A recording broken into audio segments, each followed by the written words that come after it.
오늘은 가슴 뛰는 교회 공동체 시리즈 네 번째 시간입니다. 교회의 본질, 교회에 대한 하나님의 비전에 대해서 말씀을 전하겠습니다. 이 교회에 대한 이 설교가 좀 딱딱할 수 있습니다. 여러분들이 들으실 때. 그래서 여러분 힘내십시오.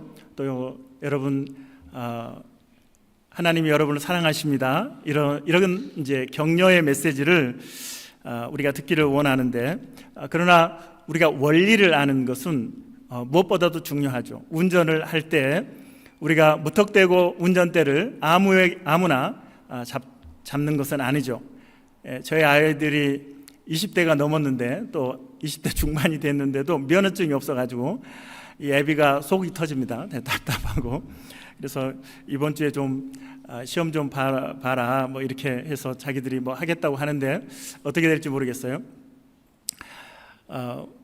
운전 필기 시험에 합격하면 또 도로 주행을 하고 연수를 받고 훈련을 잘 받아서 그래야 운전대를 잡고 안전하게 자신도 지키고 또 주변에 있는 사람들도 지켜내는 그것이 바로 이런 훈련과 준비의 과정, 운전하는 교통법규에 대한 먼저 배우는 과정이 중요한 이유라고 할 것입니다. 아이들에게 칼을 무턱대고 손에 쥐어주는 것이 아니라 칼을 통해서 어떻게 맛있는 요리를 하고, 그렇죠? 그래서 재료를 어떻게 손질하면서 어떻게 다치지 않는지 가르쳐 준 다음에 아이에게 칼을 손에 쥐어주는 것이 부모로서 자식을 사랑하는 부모의 마땅한 태도라고 할 수 있습니다. 우리가 교회는 오래 다녔지만 사실은 교회에 대해서 성경적인 원리를 우리가 알지 못하기 때문에 많은 부분 우리가 교회를 다니면서도 하나님의 풍성한 은혜를 누리지 못하는 것을 보게 됩니다. 그래서 오늘 네 번째 시간인데, 우리가 첫 번째를 못 들으셨다면 이제 첫 번째 설교도 들어보시고 두 번째, 세 번째도 들어보시면서 이 교회에 대한 여러분 성경적인 원리를 우리가 잘 새겨 들으면 내가 신앙생활을 그동안에 좀 방향이 좀 잘못되었구나 라는 것을 깨닫게 되면서 우리의 방향이 바르게 정립되면 우리는 하나님의 더 큰 은혜를 누리게 될 줄로 믿습니다. 자, 사람이 태어나면 가족이라고 하는 공동체에 속하죠. 그렇죠? 혈연 관계로서 가족으로 한 가정의 이제 구성원이 되는 것이죠. 뿐만 아니라 이제 한 나라의 국민으로서 책임과 의무를 다하게 되는 것이죠. 마찬가지로 우리가 예수님을 믿고 본 어게인 되어서 하나님의 자녀가 되면 우리는 하나님의 자녀 공동체의 일원이 되는 것입니다. 그래서 영원한 하나님의 가족, 교회의 가족의 일원이 되는 것이고, 뿐만 아니라 영원한 하나님의 나라의 시민이 되는 것입니다. 할렐루야. 자, 그림을 한번 보여주세요. 자, 여러분 앞으로도 지금까지도 많이 보셨지만 앞으로도 더 많이 보시고 이것을 마음에 잘 새기는 그런 그림이 되었으면 좋겠습니다. 이제 내용을 계속 제가 추가를 하고 있는데, 여러분 예수님을 믿으면 하나님의 자녀가 됩니다. 스테이지가 스테이지 1에서 스테이지 2로 바뀌면 우리는 릴레이션십이 형성이 되죠. 하나님의 가족 공동체가 되는 것입니다. 우리가 교회라고 하는 이 교회에 대해서 우리가 배워야 하는 것은 하나님의 가족으로서 릴레이션십이 형성된 성도가 이제는 펠로우십을 어떻게 해나가느냐, 우리의 삶에 대한 부분이 되겠습니다. 그래서 오늘은 교회의 본질에 대해서, 교회의 아주 중요한 네 가지 기둥에 대해서 말씀을 드리려고 합니다. 자, 다음 그림을 보시면 여러분 소라인데, 이 소라를 아시죠, 여러분? 바다에서 잡을 수 있는 이 소라인데, 이것은 껍질과 속살로 이루어져 있습니다. 껍질과 속살로 이루어져 있는데, 이 속살이 자라면서 껍질도 동시에 자라게 하죠. 그리고 이 껍질이 단단해서 이 속살을 보호하는, 상호 보완하는 그런 역할을 하면서 이제 이 소라가 자라게 되는 것입니다. 이처럼 성도들은 예수님의 몸인 교회의 지체로서 교회를 세우는 주체이면서 동시에 교회의 보호를 받는 대상이 되는 것이죠. 교회는 우연히 역사의 산물이 아니다라고 하는 것입니다. 영원한 과거부터 하나님의 마음에 품으셨고 역사 속에서 실행되었으며 영원한 미래에 완성하실 하나님의 목적이 바로 교회를 통해서 이루어지게 되는 것이죠. 그래서 교회를 통해서 하나님의 나라를 세워가시는, 하나님의 나라를 통치하시는 하나님의 목적이 교회에 있다라고 하는 그 사실을 우리는 기억해야 합니다. 이 일을 위해서 성도들을 교회로 부르셨다라고 하는 것입니다. 그래서 하나님의 부르심에 대해서 제가 자주 말씀을 드리지만 두 가지 목적이 있다. 하나님의 부르심에는 두 가지 목적이 있는데, 첫 번째는 우리를 개인 구원을 위해서 부르셨다. 여러분을 죄에서 구원하시기 위해서 부르셨다라고 하는 첫 번째 하나님의 부르심의 목적이 있고, 두 번째 목적은 우리를 공동체로 불렀다. 공동체로 불렀다는 것은 사명자로 불렀다라고 하는 것입니다. 그래서 우리가 이 교회 안에서 사명을 감당하는 것이죠. 이 교회가 세상을 향한 전초기지가 되어서 이 건강한 교회를 세워가면서 이 땅에 예수 그리스도의 생명의 복음을 흘려보내고 전하는, 그래서 죽어가는 영혼들을 구원하는 구원의 방주의 역할을 이 교회를 통해서 하나님은 하시기를 원하시는 것입니다. 사실 교회에 대해서 이렇게 말씀을 드리면 굉장한 거부감과 환멸감을 느끼는 분들이 있죠. 저도 지나온 세월 동안 많은 교회를 경험하지 않았겠습니까? 제가 부교육자로, 전도사로, 또 강도사로, 부목사로 이렇게 섬겼던 교회들을 돌아보면 참 제가 이런 이야기를 하는 게 맞는지 모르겠지만 건강하지 않는 교회였다라는 그런 생각이 들어요. 그래서 명절이 되면 저는 이제 부목사니까 담임 목사님이 시키는 대로 그림을 몇 천만 원짜리를 그것을 누구에게 전달해 주는 심부름을 제가 했어요. 명절만 되면 몇 천만 원짜리 그림을, 몇 백만 원짜리 그림을 이렇게 선물하는, 제가 차에다 싣고 어떤 목사님 갖다 드려라, 어떤 어르신 목사님 갖다 드려라 그러면 제가 그거를 운반책이었어요. 운반책. 여러분이 또 저 쓰레기 목사 막 이러시고 제가 그런 교회와 그런 담임 목사님들을 겪으면서 참 하나님이 왜 이런 교회를 경험하게 하셨을까? 참 쓰레기 같은 교회를 경험하게 하시고 하셨을까라는 그런 고민을 많이 해봤습니다. 하나님께서 교회가 얼마나 썩어 있는지, 목회자가 얼마나 썩어 있는지를 저에게 경험하게 하셨습니다. 물론 사랑의 교회도 마찬가지죠. 완전하지도 않고 너무나 부족한 것이 많고, 또 저도 담임 목사로서 흠이 많은 사람입니다. 여러분들이 저는 이 자리에 계신 것이 신기할 정도예요. 여러분들이 사랑의 교회에 출석하고, 또 어떤 분들은 사랑의 교회가 너무 좋다고 하시는 분들이 한 3분 계세요. 3분. 그런 분들이 참 신기하기도 해요. 나같이 부족한 목사와 또 여러 가지로 열악한 환경에 있는 우리 이 사랑의 교회에 출석하신 여러분들은 정말 태평양 같은 마음을 가지고 계신 분들이다. 하나님의 그 은혜로 가득 채워져서 다른 것은 부족하지 않다. 그래서 이 부족한 교회에서도 만족하는 우리 성숙한 성도들이라는 사실을 제가 인정할 수밖에 없습니다. 이렇게 부족한 이 목사, 그리고 모든 것이 연약하고 흠이 많은 이 교회를 누가 세우셨느냐, 우리는 또 이제 그 근본적으로 거슬러 올라가 보면 바로 예수님께서 교회를 세우셨다라고 하는 것이죠. 그래서 예수 그리스도의 십자가의 복음 위에 교회를 세우시고, 교회의 머리가 예수님이 머리가 되셔가지고 교회를 지금도 포기하지 않고 있다는 사실이 저로 하여금, 또 우리로 하여금 교회를 포기하지 않게 하는 거예요.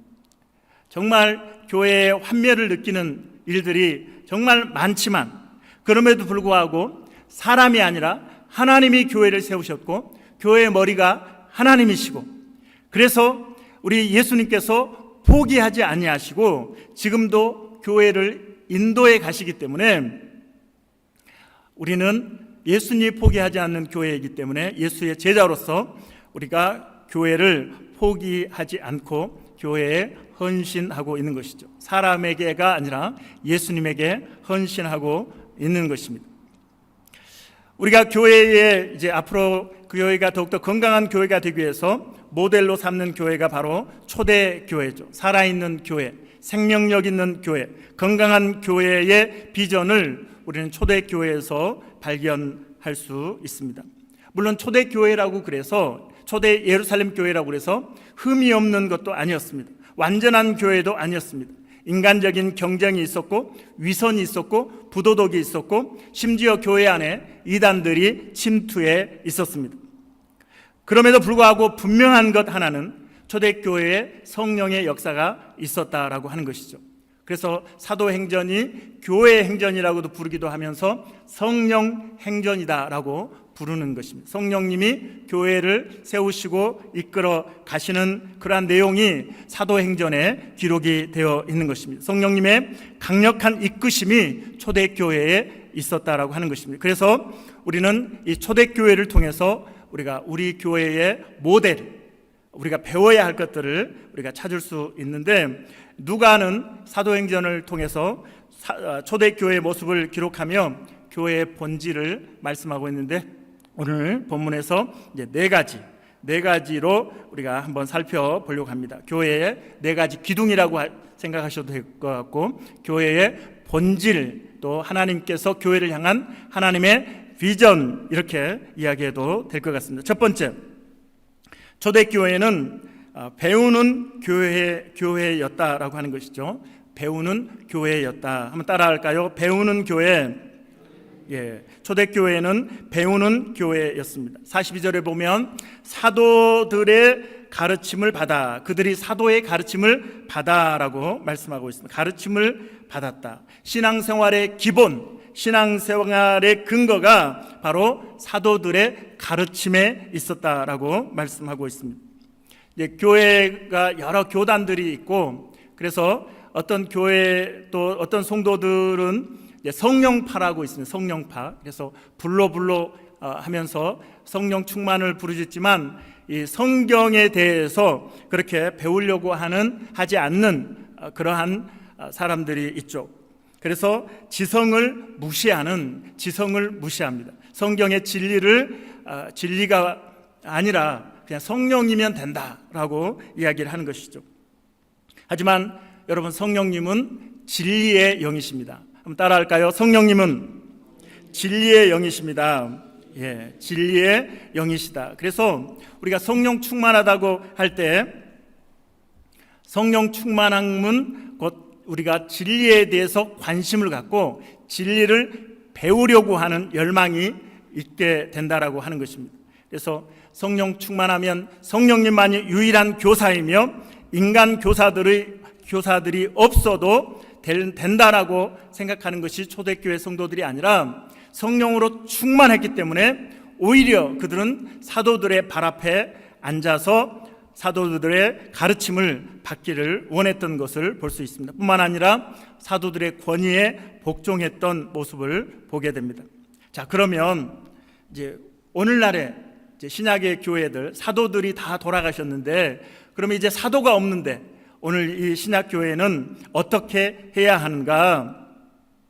우리가 목사나 또 선교사, 교사에게 사도적이라고 하는 형용사는 붙일 수 있지만 사도라고 하는 이 명사는 붙일 수 없는 것이죠. 목사가 사도가 아닙니다. 그래서 성경에서 사도는 예수님의 12 제자, 그리고 사도 바울, 그리고 야고보 사도 정도는 사도라고 하는 명사가 붙을 수 있지만, 그 이후에 속사도, 사도의 제자들, 그 이후에 목회자들에게 사도라고 하는 명사를 붙일 수 없는 것이죠. 신사도 운동을 하는 사람들은 자기들끼리 사도라고 이렇게 직분을 붙이는 경우가 있습니다. 하지만 그것은 자기들이 그냥 붙이는 것이고, 사도 바울, 사도 요한, 사도 베드로, 사도 야고보와 같은 그 권위를 가지는 사람들은 아닌 것이죠. 그래서 과연 오늘 우리가 교회를 다니면서 신앙생활 하는데, 그러면 사도가 없는 이 시대에는 우리는 누구의 가르침에 복종을 해야 하는가? 사도들의 가르치는 권위는 어디에서 찾아야 되는가라는 사실을 우리가 고민을 해야 되는데, 답은 명확합니다. 바로 사도들의 가르침은 신약 성경 속에 있는 것이죠. 그러므로 성경을 통해서 사도의 가르침을 계승할 수 있는 것이죠. 교회와 성도들은 성경 위에가 아니라 성경 아래에 있어야 하는 것입니다. 그래서 교회는 언제나 성경의 권위에 복종해야 하는 것이죠. 살아있는 교회, 생명력 있는 교회, 건강한 교회는 바로 성경을 배우는 교회여야 한다는 것입니다. 우리가 천주교를 이렇게 생각할 때 여러 가지 문제점들이 있지만, 이 천주교는 이 로마 교황의 그 가르침, 교황이 이야기하는 교훈을 성경 위에 두잖아요. 그렇죠?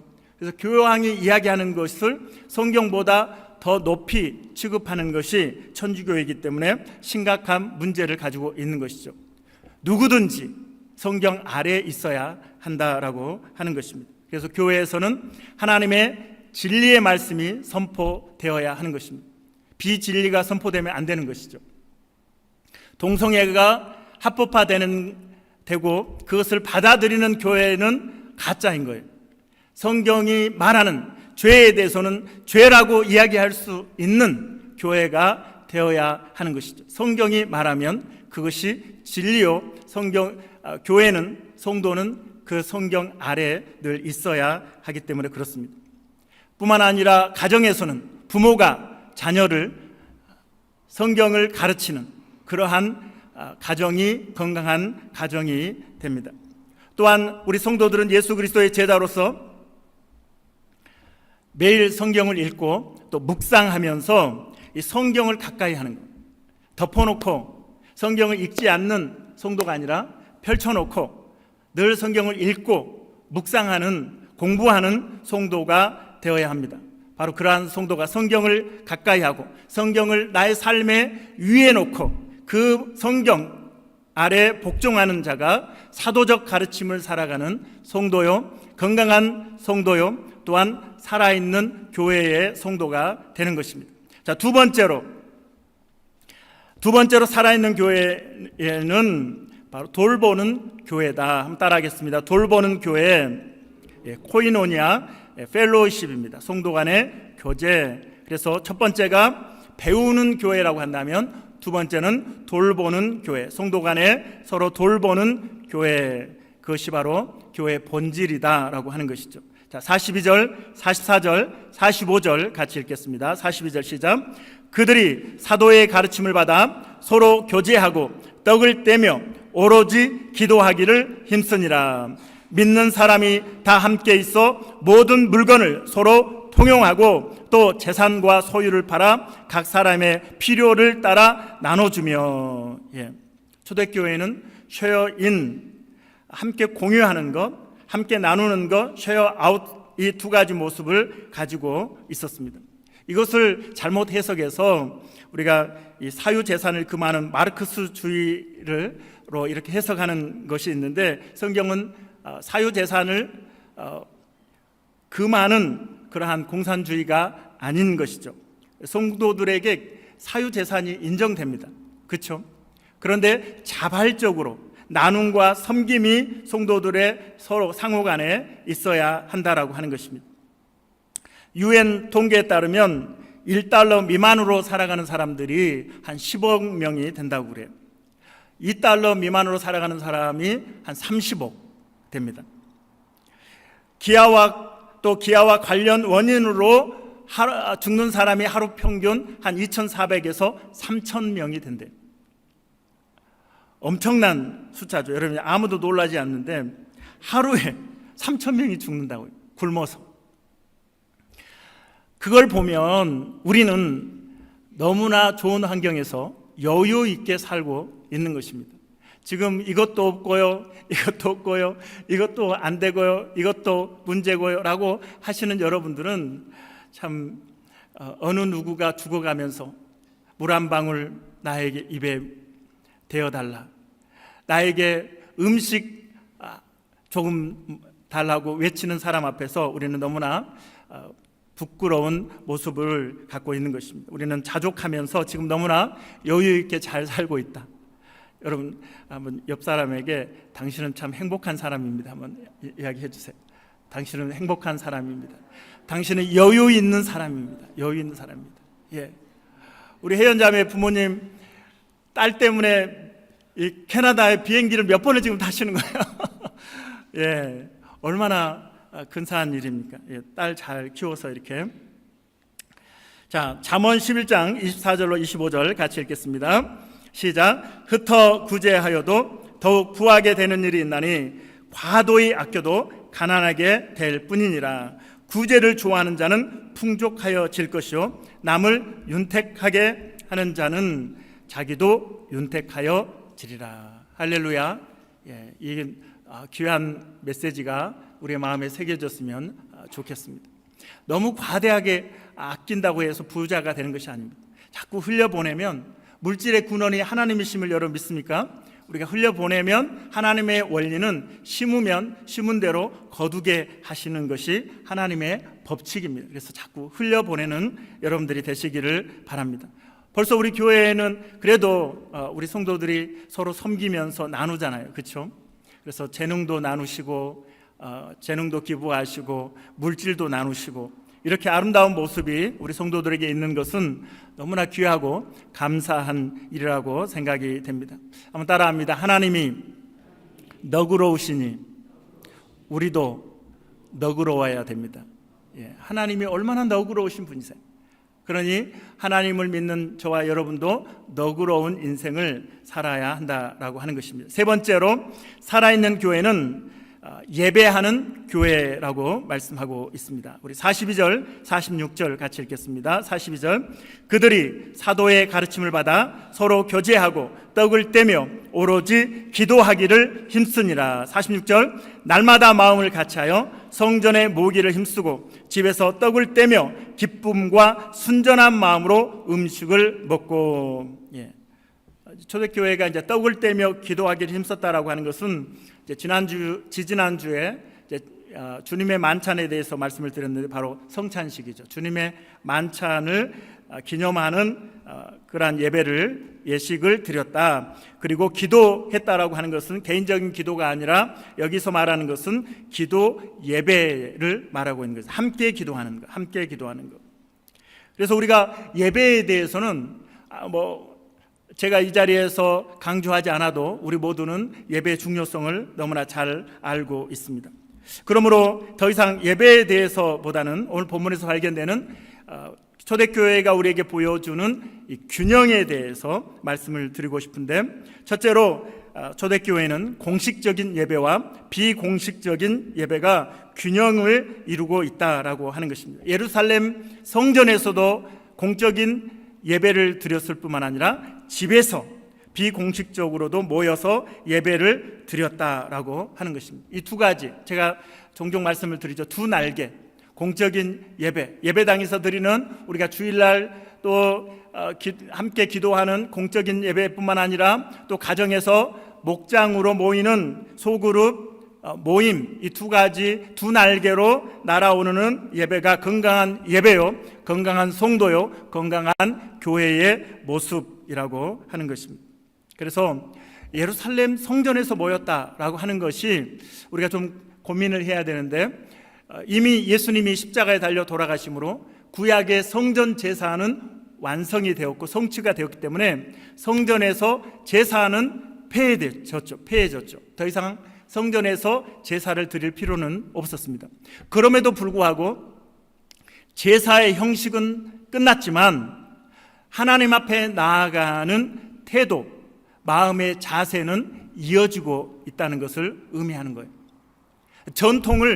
우리는 전통은 쾌쾌 묵은 것, 전통은 어두운 것, 또 그것은 우리를 불편하게 하는 것, 그래서 전통을 벗어버리고 새로운 미래를 향해 나아가자, 이렇게 이야기하는 것이 옳은 것 같지만, 그러나 초대교회가 우리에게 보여주는 것은 그들이 예루살렘 성전에서 모임을 가졌다라고 하는 사실을 통해서 그들이 전통을 무시하지 않고, 전통에서 형식은 그들이 단절했지만 그러나 예배를 통한 하나님께 나아가는 성도의 태도, 자세는 이어갔다는 것을 우리가 알 수가 있습니다.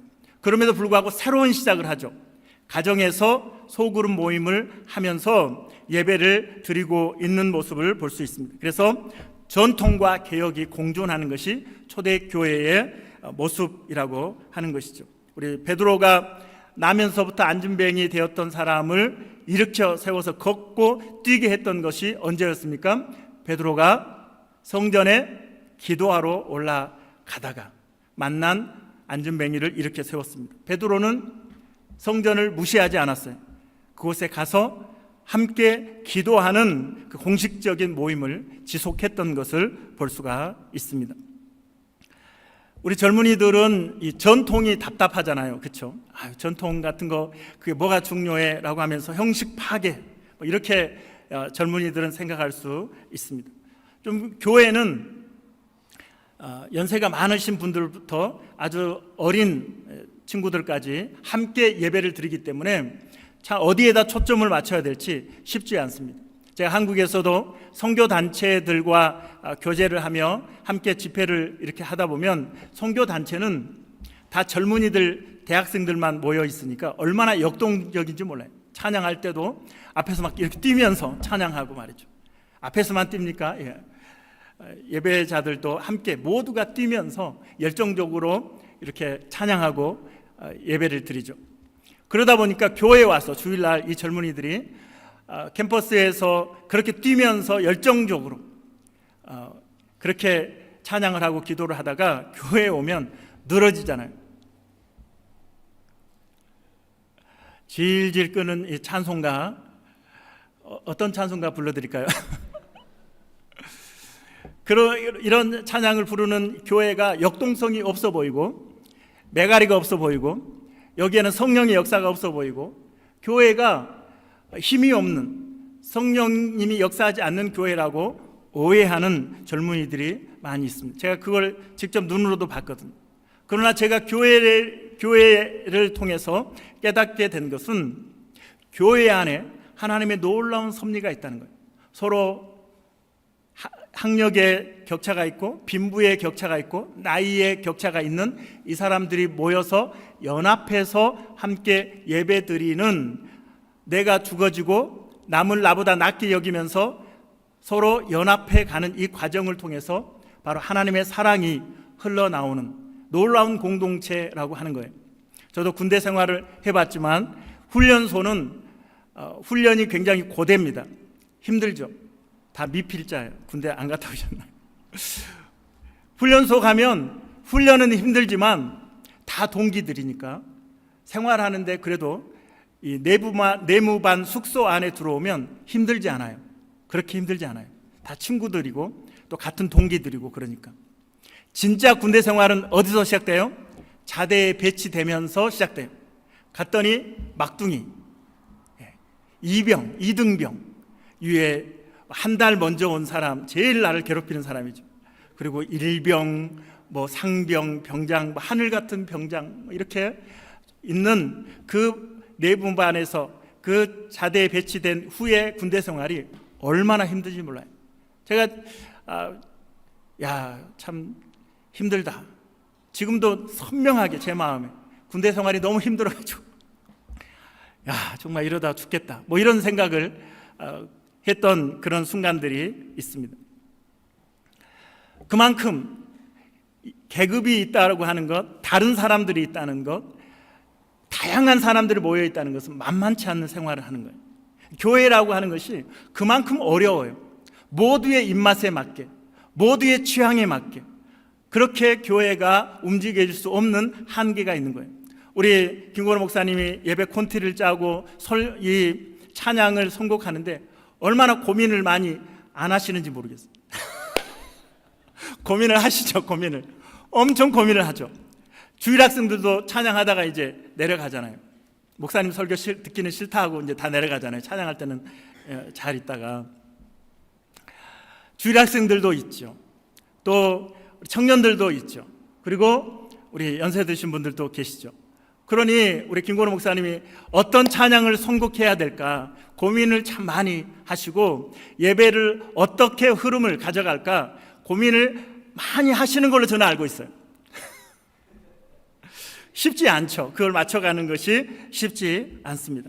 그래서 우리가 이런 어려운 상황들이 이것이 부정적인 요소는 아니다. 우리의 이러한 연합하는 과정에서 내가 겪게 되는 불편함은 하나님이 그 공간을, 빈 공간 결핍을 채우시는 은혜가 있습니다. 할렐루야. 여기 너무 부족해, 이 부분이 너무 부족해, 하나님이 채우시겠구나. 하나님을 바라보시고 하나님을 기대하는 우리 성도들이 되시길 바랍니다. 두 번째로 초대교회가 균형을 이루었다는 것은 기쁨과 경건입니다. 어떤 교회는 초상집 같은, 장례식 같은 예배 분위기가 있고, 어떤 집은 너무나 자유로운 그러한 분위기에서 예배를 드리는 그런 교회가 있죠. 그래서 이것을 또 균형을 잡았던 교회가 초대교회입니다. 기쁨이 있었고 또 경건이 있었던, 균형을 이루는 이 교회가 초대교회였던 것이죠. 그래서 우리의 고민이 어떻게 이 밸런스를 세워갈 것인가, 이 예배를 서로를 이해하면서, 그렇죠? 서로를 이해가면서 어른들의 요구 그리고 젊은 사람들의 요구를 들어가면서 그것을 균형을 맞추면서, 무엇보다도 하나님이 기뻐하신 예배가 무엇인가를 우리는 늘 고민하고 있는 것이죠. 그래서 균형을 잡는 것, 그것이 교회. 균형을 잡다 보면 선교단체와 같은 역동성은 떨어집니다. 교회가 그럴 수밖에 없어요. 그러나 그 안에 하나님의 기름 부음이 있다. 자, 마지막 네 번째 교회의 본질 기둥은, 자, 첫 번째가 배우는 교회, 두 번째가 돌보는, 서로 상호간에 교제하는 교회, 세 번째가 예배드리는 교회, 살아있는 예배, 마지막 네 번째는 전도하는 교회가 되겠습니다. 따라하겠습니다. 전도하는 교회. 자, 앞에서 세 가지는 이 내적인 생활의 측면에 초점이 맞춰져 있었다면, 전도하는 교회는 외적인 교회 밖으로 영향력을 미치는 그러한 모습이라고 할 수 있습니다. 47절에 보면 주께서 구원받은 사람을 날마다 더하게 하시니라. 주께서 구원받는 사람을 밖에서, 교회 밖에서 사람들을 더하게 하셨다. 그래서 초대교회는 전도하는 교회였다는 것을 보여줍니다. 고여있는 물은 썩게 되어 있습니다. 그렇죠? 교회의 존재 목적은 생명을 살리는 데 있습니다. 우리끼리 친교 모임을 갖는 것이 아니라 우리가 건강하게 서로 주 안에서 교제하며 예배하며 그 건강한 교회, 힘있는 교회를 세워서 세상에 죽어가는 영혼들에게 예수 그리스도의 복음을 전하는, 예수 그리스도의 구원의 복음을 전해서 생명을 살리는데 교회의 존재 목적이 있는 것이죠. 교회가 구원의 방주의 역할을 감당할 때 진정한 교회로서 목표를 달성하는, 목적을 이루는 교회가 되고 하나님이 기뻐하시는 교회가 되는 것입니다. 우리 교회가 해피 세러데이 프로젝트를 이제 준비하고 있는데, 이 장소, 교회 장소 사용을 할 수 있도록 여러분 기도 계속 해 주시기 바랍니다. 그리고 8월 둘째 주에 설립 기념 음악회를 우리가 또 준비하고 있는데, 이러한 모든 행사의 초점은 교회 밖을 향해 있어야 하는 거예요. 그래서 해피 세러데이 프로젝트를 통해서 불신자들이 교회를 찾아오고 다음 세대를 우리가 살리고 세우는 교회가 되어지기를 원하고, 그리고 8월 둘째 주에 설립 기념 음악회를 통해서 우리가 불신자들을 또 초청해서 함께 그들이 예수 그리스도의 복음을 들을 수 있도록 그렇게 우리가 배려하고 준비하는 그러한 목적을 가져야 한다라고 하는 것이죠. 어떻게 하든지 교회는 궁극적으로 세상을 향하여 열려 있어야 하는 것입니다. 사랑의 교회가 캘거리 땅에 존재하는 목적을 고민하고 우리는 하나님께 세우신 이 교회의 목적에 맞게 죽어가는 영혼들에게 어떻게 하면 예수님을 전할까? 그래서 우리가 칼렌더를 마치잖아요. 지난해에는 200부를 마쳤는데 그래서 이 제시 건축에서 캘거리에 있는 교회들 몇 교회에 이제 칼렌더를 이렇게 주문하고 후원하는 그런 일들을 해주고 있는데 다른 교회들은 100부, 200부 이렇게 주문을 하더라고요. 사랑의 교회는 몇 부를 주문했을까요? 300부를 염치 없게도 우리는 300부가 필요합니다. 이렇게 주문을 했어요. 자, 그걸 누가 다 소진해야 될까요? 제가 합니다. 제가 올해는 200부를 하느라고 제가 힘들었는데 그럼에도 불구하고 가치가 있는 것은 우리 이숙 집사님이 그 칼렌더를 받으시고 교회를 오셨다는 거예요. 그러니 내년에는 300부를 나누어 드리면서 두 분 정도는 이숙 집사님 같은 분 두 분을 보내주시기를 원하는 것이죠. 자, 이제 말씀을 마무리하도록 하겠습니다. 자, 지금까지 이제 교회의 4가지 기둥, 교회의 본질에 대해서 4가지, 교회에 대한 하나님의 비전 4가지를 말씀을 드렸습니다. 예수님 믿는, 다음 그림 보여주세요. 자, 교제 아래 4가지 항목이 있습니다. 펠로우십, 거기를 보여주세요. 거기를. 자, 펠로우십, 우리가 이제 하나님의 가족이 되었습니다.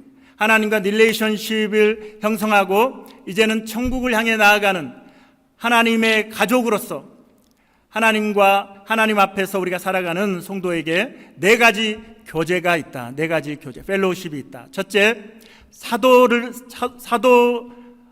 가르침을 계승하는 것. 사도의 가르침을 계승한다는 것은 바로 성경을 배우는 성경을 배우는 교회가 되어야 한다는 것입니다. 두 번째, 성도 상호 간의 교제가 서로 돌보는 그러한 교제가 있어야 한다는 것이죠. 세 번째는 예배를 통해 하나님과 교제하는 성도, 교회. 그리고 마지막 4번째가 세상을 향하여 열려있는 교회, 세상과 교제하며 복음을 전하는 그러한 교회가 되어야 한다라고 하는 것입니다. 이상의 비전을 실천하며 건강한 우리 사랑의 교회, 건강한 우리 성도님들이 되시기를 주님의 이름으로 축원합니다. 이 시간에 우리 찬양 드리겠습니다. 주는 완전합니다. 우리는 연약합니다. 교회가 얼마나 연약합니까? 교회 목회자가, 저는 제 자신을 너무나 잘 아는데 정말 빈말이 아니라 정말 쓰레기 같은 목사예요. 얼마나 허물이 많고 연약하고 잘 넘어지는지. 목사가 이 정도로 넘어지면 성도들은 얼마나 넘어질까? 성도들은 안 넘어지겠네. 그런가요? 우리는 연약합니다. 그런데 우리 주님이 우리를 포기하지 않습니다. 교회를 포기하지 않습니다. 오늘 이 주님의 마음을 우리의 마음에 새기면서 우리 찬양합니다. 주여, 우린 연약합니다.